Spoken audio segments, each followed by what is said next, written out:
Hello friends, आज हम शुरू करेंगे एनवायरनमेंट लॉ, जिसमें हम करेंगे यूनिट फर्स्ट का first topic history of environment protection in India. मतलब कि भारत में पर्यावरण संरक्षण का क्या इतिहास रहा है। सबसे पहले हम शुरू करेंगे इसका इंट्रोडक्शन। इंट्रोडक्शन हमें कहता है कि पर्यावरण की भूमिका मानव जीवन और सामाजिक जीवन में बहुत महत्वपूर्ण है। तकनीकी प्रगति और औद्योगिकरण के बढ़ने के साथ पर्यावरण की शुद्धता को बहुत खतरा पहुंचा है। पर्यावरण के संरक्षण और उत्थान की आवश्यकता पृथ्वी पर जीने के लिए अति आवश्यक है, जिस कारण पर्यावरण का संरक्षण प्राचीन काल से ही किया जाता रहा है तथा वर्तमान समय में तो इसकी और अधिक जरूरत हो गई है। मतलब कि जो जो पर्यावरण है वो मनुष्य जीवन के लिए बहुत ही महत्वपूर्ण है। पर्यावरण के बिना जो मनुष्य का विकास है वो संभव नहीं है। इसलिए हम इसके तकनीक के कारण इसको प्रदूषित कर रहे हैं, तो हमें ज़रूरत है कि हम इसका संरक्षण भी करें। इसमें एक कथन दिया है अमेरिका के अंतरिक्ष यात्री श्री वोल्टर एम सिराका ने। इन्होंने कहा है, चंद्रमा मानव निवास के लिए उपयुक्त स्थान नहीं है और न ही शुक्र और मंगल ग्रह है। हमारे लिए अच्छा यही होगा कि हम जो कुछ भी कर सकते हैं वह धरती के स्वच्छ बनाने के लिए करें, क्योंकि वही वह स्थान है जहाँ हमें रहना है। मतलब कि और ग्रह हमें झेल नहीं सकते, इसलिए हमें पृथ्वी पर रहकर ही इसका संरक्षण करना चाहिए और इसके साथ तालमेल बिठाकर हमें इसके साथ रहना चाहिए। तो फिर आगे हम इसको करेंगे इसकी हिस्ट्री को हमने बांटा है 4 पार्ट में: प्राचीन काल, मध्यकाल, ब्रिटिश काल और स्वतंत्रता के बाद का काल। इन काल में हम सबसे पहले करेंगे प्राचीन काल। प्राचीन काल में पर्यावरण संरक्षण। नंबर ए है प्राचीन धर्म ग्रंथ व पुराण। इसमें ये कहते हैं कि वेद, उपनिवेश, स्मृति मुख्य धर्मशास्त्र है। प्राचीन साहित्य में एक या अन्य रूप में पौधे, पेड़ों, पृथ्वी माता, आकाश, वायु, जल और जानवरों के प्रति उपासना का भाव प्रतिपादित किया गया है। हिंदू धर्म ने प्रकृति के संरक्षण आदर पर बहुत जोर दिया है। अनादिकाल से प्रकृति की शुद्धता को बनाए रखने पर जोर दिया गया है। हिंदू धर्म की मान्यता है कि मनुष्य का शरीर 5 तत्वों से निर्मित है, जिनको जल, वायु, अग्नि, आकाश, धरती कहा जाता है। इस तरह मानव शरीर का निर्माण प्रकृति से हुआ है, अतः हमें इनका संरक्षण करना चाहिए। मतलब कि जो पुराने वेद, उपनिवेश, स्मृति है, इसमें यह भी कहा गया है कि जो मनुष्य का निर्माण है वह इस प्रकृति से ही हुआ है, प्रकृति की ही देन है। तो हमें भी चाहिए कि इस प्रकृति को हम सुरक्षित रखें। तो वेदों में भी इसका जिक्र है, जिसमें हम पढ़ते हैं ऋग्वेद और यजुर्वेद। जैसे कि ऋग्वेद में बताया है कि प्रकृति के साथ घनिष्ठ संबंध बनाने पर बल देते हुए जलवायु को नियंत्रित करने पर जनन क्षमता बढ़ाने और मानव जीवन में सुधार करने में प्रकृति की संभावना पर प्रकाश डाला। यजुर्वेद में इस बात पर बल दिया गया है कि प्रकृति और जानवरों के मध्य संबंध प्रभुत्व और अधीनता का नहीं, बल्कि आपसी सम्मान और दया का होना चाहिए। मतलब कि जो दोनों का संबंध है प्रकृति और मनुष्य का, वो क्या है? आपसी सम्मान, दया भाव का होना चाहिए। मतलब एक दूसरे का आपस में सहयोग करना चाहिए। इसके बाद हम पढ़ते हैं बी पॉइंट में आता है मनुस्मृति। मनुस्मृति में कहा गया है कि जल सृष्टि करता है, उसको प्रदूषित नहीं करना चाहिए। जल में मल मूत्र, अपवित्र पदार्थ, खून और विष नहीं फेंकना चाहिए। इसके बाद जो सी पॉइंट है वो है यज्ञवालिकी स्मृति। इसमें नदियों को देवी माना जाता था और जो नदी को गंदा करता था उसको पाप समझा जाता था। मतलब कि इन दोनों स्मृतियों में कहा गया है कि हमें जल का संरक्षण करना चाहिए। जल का संरक्षण करना भी क्या है? एनवायरनमेंट का मुद्दा है। हम अगर जल को संरक्षित करते हैं तो इसका मतलब है हम अपने आप को सुरक्षा दे रहे हैं, क्योंकि जल के बिना भी मनुष्य का जीवन संभव नहीं है। जल को सुरक्षित करना हमारा काम है, हमारी ड्यूटी है। इसके बाद आता है डी पॉइंट मौर्य काल। पर्यावरण की दृष्टि से मौर्य काल बहुत महत्वपूर्ण था। इस काल में कौटिल्य अर्थशास्त्र के उपबंधों का अनुसरण किया जाता था। व्यवस्था के नियमों को सख्ती से लागू किया जाता था। लोक स्थानों पर न्यूसेंस करना भारी अपराध था और दंडनीय था। पेड़ों को काटना और जंगलों को हानि पहुंचाना दंडनीय था।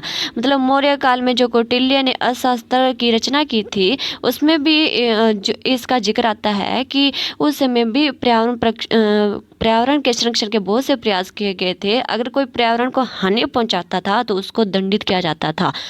इस मध्यकालीन भारत प्रकृति के प्रति प्रेम और आदर को मुगल काल में हानि हुई, परंतु इस्लाम में मनुष्य और प्रकृति में संतुलन माना गया है। मुगल काल में राजाओं ने बड़े बगीचे, फलों के बाग, हरे पार्क को प्रोत्साहन दिया। पर्यावरणवादियों का मत है कि मुगल सम्राट प्रकृति के प्रेमी थे और प्रकृति की गोद में आनंद लेते थे, परंतु प्राकृतिक पर्यावरण के लिए कोई प्रयास नहीं किया। मुगल काल में राजनीतिक अस्थिरता के कारण प्राकृतिक संसाधनों का विनाश हुआ, परंतु मुगल राजा बगीचों में अधिक रुचि लेते थे। वे राजमहलों के आसपास वृक्षारोपण करवाते थे। मतलब इस काल में पर्यावरण को संरक्षण करने के लिए तो कोई प्रयास नहीं किए गए, क्योंकि उस समय राजनीतिक अस्थिरता बहुत ज़्यादा थी, जिस कारण प्रकृति का जो दोहन है वो अधिक किया गया था। लेकिन जो राजा महाराजा होते थे वो अपने महलों में पेड़ पौधे अधिक लगवाया करते थे, जिस कारण की इनडायरेक्टली वो पर्यावरण का संरक्षण ही करते थे, पर्यावरण का उससे संरक्षण ही होता था।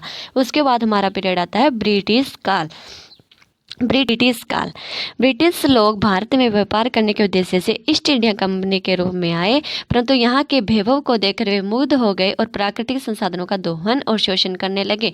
इन्होंने जंगलों को काफ़ी विनाश किया, खेत के क्षेत्र को बढ़ावा दिया, व रेल मार्ग आदि विकसित किए गए, जिससे जंगलों को काटा गया। ब्रिटिश सरकार ने 19 अक्टूबर 1884 को अपनी प्रथम जंगल नीति घोषित की। नीति कथन के उद्देश्य निम्न थे: देश की सामान्य कल्याण को प्रोन्नति करना, वातावरण का और देश की भौतिक दशा का उन्नति करना, लोगों की आवश्यकता की पूर्ति करना। और इस नीति को क्रियान्वित करने के लिए जंगल अधिनियम 1927 पारित किया गया। मतलब जो ब्रिटिश लोग यहाँ पे आए थे उन्होंने प्राकृतिक संसाधनों का भारत में दोहन किया था, क्योंकि उन्होंने रेल लाइनें बिछाई थी और खेतों का क्षेत्र को विकसित किया गया था, जिसके कारण क्या है, बड़ी भारी मात्रा में जो जंगल को काटा गया था और प्रकृति का जो विनाश है, जो जंगल है उनको सफाया किया गया था, उनको जंगलों को काटा गया था, जिस कारण क्या है जो वातावरण पर उसे बहुत इफेक्ट पड़ा था। इसके बाद है 1935 में भारत सरकार ने जंगल अधिनियम 1935 पारित किया।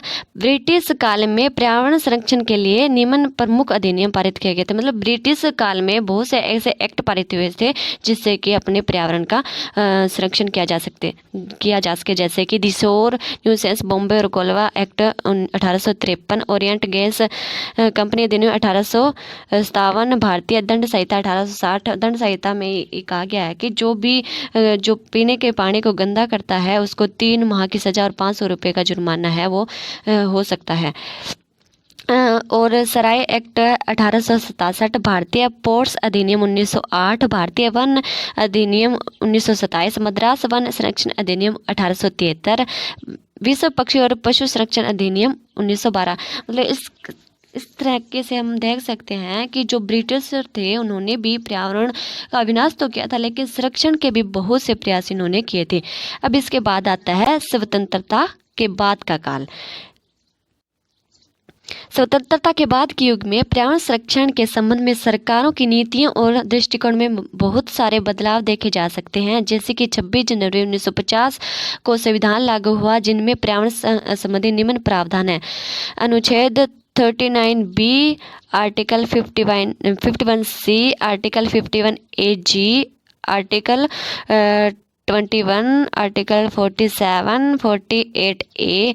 मतलब इनके द्वारा जो संविधान लागू हुआ था, ये प्रावधान डाले गए थे जिससे कि पर्यावरण का संरक्षण किया जा सके। कॉन्स्टिट्यूशन में भी इन बातों का जिक्र करके पर्यावरण संरक्षण का जो है प्रयास किया गया है। इनकी हम ज़्यादा detail constitution provision and environment protection in India वाले टॉपिक में आगे नेक्स्ट वीडियो में करेंगे। और स्वतंत्रता के बाद पारित अधिनियम जो भारत आज़ाद हुआ उसके बाद पर्यावरण संरक्षण के जो प्रयास किए गए थे उसमें बहुत से एक्ट पारित किए गए थे, जैसे कि खान एवं खनिज अधिनियम 1947, वन्य जीवन संरक्षण अधिनियम 1971, जल प्रदूषण निवारण तथा नियंत्रण अधिनियम 1974, पर्यावरण संरक्षण अधिनियम 1986, वन संरक्षण अधिनियम 1980, राष्ट्रीय पर्यावरण अधिकरण अधिनियम 1995, परमाणु ऊर्जा अधिनियम 1962, मोटर वाहन अधिनियम 1968। इनके द्वारा भी कहीं न कहीं पर्यावरण को संरक्षण किया गया था। इसके बाद हम ये भी लिख सकते हैं कि पर्यावरण संरक्षण संबंधी जो भारत में विभिन्न आंदोलन चलाए गए थे, जैसे कि चिपको आंदोलन 1974, ये उत्तराखंड के रैणी गांव में चलाया गया था। नर्मदा बचाओ आंदोलन मेधा पाटेकर बाबा आमटे द्वारा चलाया गया था। जंगल बचाओ आंदोलन 1980 में बिहार, झारखंड, उड़ीसा में चलाया गया था। ये आदिवासियों द्वारा शुरू किया गया था। और अपिको आंदोलन 1974 उत्तराखंड के जो चिपको आंदोलन था उसी के तरह ही चलाया गया था। गंगा बचाओ आंदोलन ये बिहार में चलाया गया था, जो गंगा नदी में प्रदूषण फैला हुआ था उसको रोकने के लिए। साइलेंट वैली आंदोलन ये तमिलनाडु, केरल राज्य में चलाया गया था, क्योंकि यहाँ पे जल विद्युत प्रोजेक्ट का निर्माण किया गया था, जिसके विरोध में यह साइलेंट वैली आंदोलन चलाया गया। दोस्तों, ये हमारा टॉपिक है वो ख़त्म होता है और उम्मीद है आपको समझ आया होगा। अगर समझ आया है तो वो ज़्यादा से ज़्यादा शेयर करें ताकि और स्टूडेंट भी इसका फ़ायदा उठा सके। और अगर आपको किसी भी टॉपिक से रिलेटेड, किसी भी सब्जेक्ट से रिलेटेड नोट्स चाहिए तो मुझे कमेंट करके बताएं और मैं आपको ये प्रोवाइड करवा दूंगी। और मिलते हैं नेक्स्ट वीडियो में, तब तक के लिए हंसते रहे, मुस्कुराते रहे। Thank you.